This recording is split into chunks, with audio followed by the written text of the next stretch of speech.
Article 41 कहता है कि सरकार को ये कोशिश करनी चाहिए कि वो अपनी इकोनॉमिक हालात और रिसोर्सेज के हिसाब से लोगों को रोजगार दे।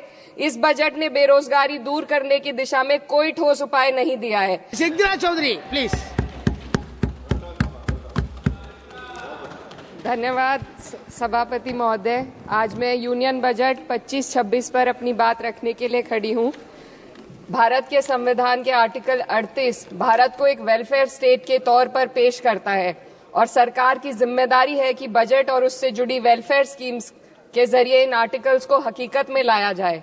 इसलिए यूनियन बजट सिर्फ एक आंकड़ों की किताब नहीं, बल्कि सरकार की प्राथमिकता और वेलफेयर स्टेट के संविधान से जुड़ी वफादारी का आईना है। सरकार की जिम्मेदारी है कि इकोनॉमिक पॉलिसीज, जिनमें बजट भी शामिल है, ऐसी बनाए जाए जो गैर बराबरी को कम कर सके और सबसे ज्यादा गरीब वर्ग को सहारा दे। बजट वो लाइफलाइन है जिससे शिक्षा, स्वास्थ्य, पेयजल, सोशल सिक्योरिटी, SC/ST माइनॉरिटी, गरीबों की भलाई के लिए स्कीमें चलाई जाती है।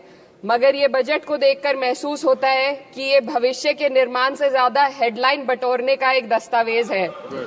इससे सबसे ज्यादा प्रभावित होने वाली वही लोग पीछे छूट रहे हैं जिन्हें सरकार के सहारे की सबसे ज्यादा जरूरत थी।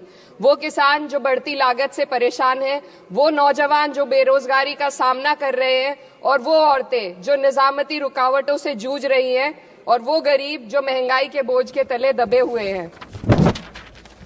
This government is proudly marketing the income tax exemption of 12 lakhs. But the question is, how many Indians even earn that much to benefit from it?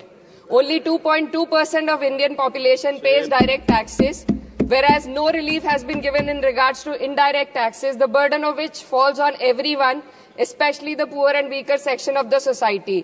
This clearly shows that this is not an inclusive budget. GST की ऊंची दरों ने आम आदमी की कमर तोड़ दी है। जरूरत इस बात की है कि खाद्य सामग्री, दवा, स्कूल की किताबें और जरूरत की चीजों पर टैक्स कम किया जाए।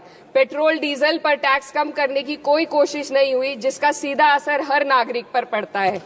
आर्टिकल 41 कहता है कि सरकार को ये कोशिश करनी चाहिए कि वो अपनी इकोनॉमिक हालात और रिसोर्सेज के हिसाब से लोगों को रोजगार दे। इस बजट ने बेरोजगारी दूर करने की दिशा में कोई ठोस उपाय नहीं दिया है। नई नौकरियों की बात तो छोड़िए, जो पहले से थी वो भी खत्म होती जा रही हैं। स्किल डेवलपमेंट प्रोग्राम के नाम पर करोड़ों खर्च किए जा रहे हैं, मगर सवाल ये है कि ट्रेनिंग लेने के बाद कितने नौजवानों को असल में नौकरी मिल रही है। सरकार के पास इसका भी कोई आंकड़ा नहीं है। सरकारी विभागों में लाखों पद खाली हैं, मगर भर्ती का कोई प्लान नहीं है। आर्टिकल 45, जिसके द्वारा सरकार की जिम्मेदारी है कि हर बच्चे को 6 साल की उम्र तक फ्री और जरूरी तालीम मिले ताकि उनका बुनियादी तालीमी डेवलपमेंट सही से हो सके, जिसको संसद ने शिक्षा का अधिकार अधिनियम बनाकर और भी मजबूती दी थी, परंतु इसकी जमीनी हालत क्या है वो किसी से छुपी नहीं है। नगरीय क्षेत्रों में सरकारी स्कूलों में शिक्षक न होने की वजह से स्कूल बंद हो रहे हैं तथा दूरस्थ ग्रामीण क्षेत्र के स्कूलों में टीचर ही नहीं पहुंच पा रहे हैं।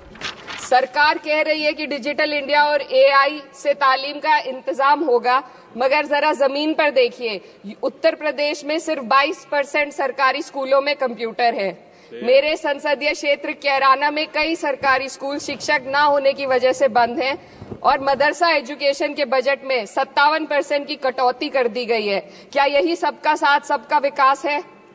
इसी तर्ज पर अस्पताल हैं जहां पर डॉक्टर नहीं है। आर्टिकल 47 अच्छी सेहत और जिंदगी के स्टैंडर्ड को बेहतर बनाने की आवश्यकता पर जोर देता है। राज्य की जिम्मेदारी है कि लोगों की सेहत और उनके वेलबींग को बेहतर करने के लिए जरूरी कदम उठाए, लेकिन हकीकत यह है कि इस बजट का सिर्फ 2% ही आम जनता तक पहुंच पाता है।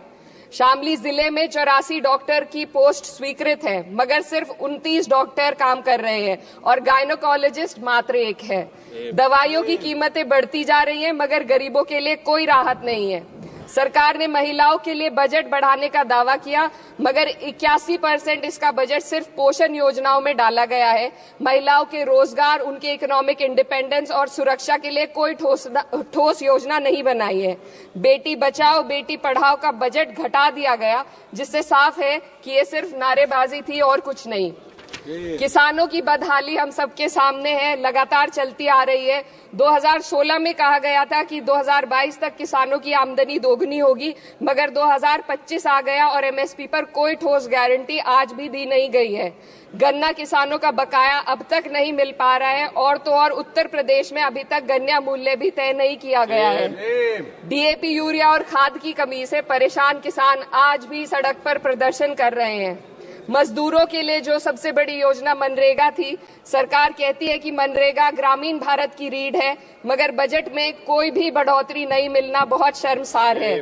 औसतन 44 दिन का ही रोजगार मिल रहा है, जबकि स्कीम 100 दिन की गारंटी की होती है।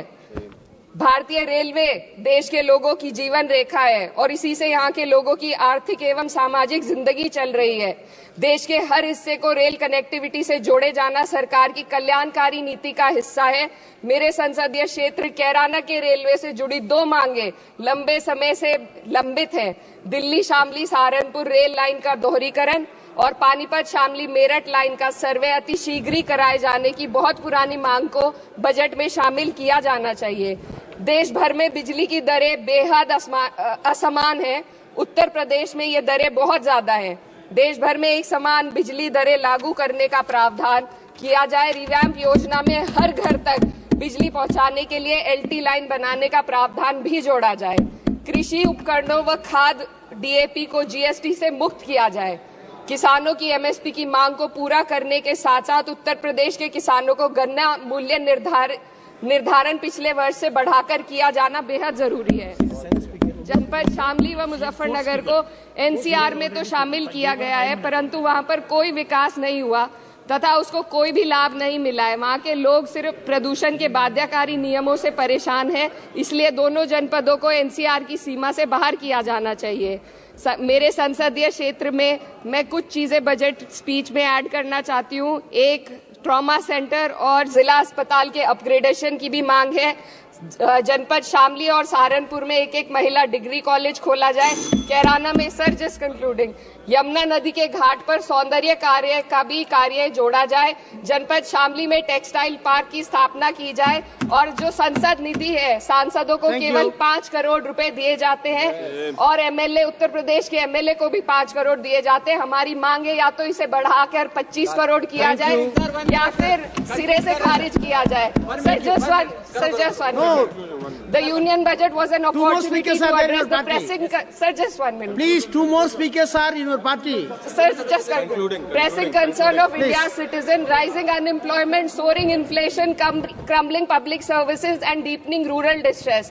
Yet, instead of offering real solution, the government has focused on optics and half measures. While tax relief for the middle class is welcome, it does nothing for the millions who earn too little to benefit from it. Education remains underfunded, rural employment stagnates and farmers continue to struggle without meaningful support. The delays in conducting the census and caste census further exposes the government's disregard for data-driven policy making and social justice.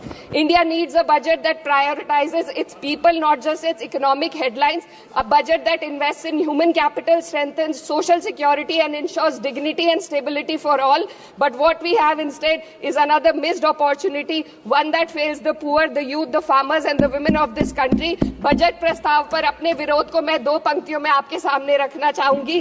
बेदम हुए बीमार दवा क्यों नहीं देते? बेदम हुए बीमार दवा क्यों नहीं देते? तुम अच्छे मसीहा हो, शिफा क्यों नहीं देते? मिट जाएगी मखलूक तो इंसाफ करोगे, मुंसिफ हो तो हश्र उठा क्यों नहीं देते?